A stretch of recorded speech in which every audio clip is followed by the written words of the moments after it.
झेप मराठी, आरसा महाराष्ट्राचा। धुळ्यातील सुगंध आकर्षण सोसायटीत घरफोडी। छतावर झोपलेल्या महिलेचे घर फोडले,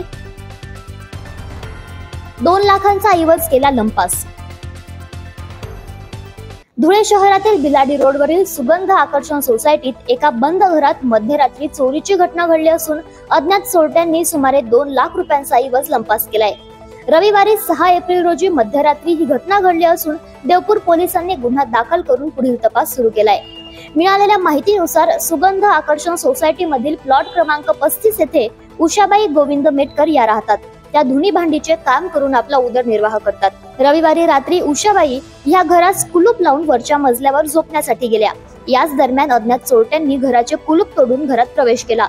घराच्या कपाटात ठेवलेली सुमारे 1 लाख रुपयांची रोख रक्कम आणि 1 लाख रुपयांचे सोन्याचे दागिने असा 2 लाखांचा ऐवज चोरट्यांनी नेल्याची माहिती आहे। रात्री झोपायला गेली, आईला घेऊन सगळी जीव घाबरत होता म्हणून रात्री झोपायला गेली। त्याच्यानंतर 3-4 वाजता झालेले, 4 वाजता पाणी आलं तर मी बघायला आली तर दरवाजा लोटलेला होता। माझा कुलूप मारून येतो आम्ही, दरवाजा लोटलेला होता। पाहिलं तसं झालं, लगेच मी आईला उठवायला गेली। 4 वाजेपासून आमची कलकल चालू आहे। घटनेची माहिती मिळताच देवपूर पोलीस ठाण्याचे पथक तत्काळ घटनास्थळी दाखल झाले।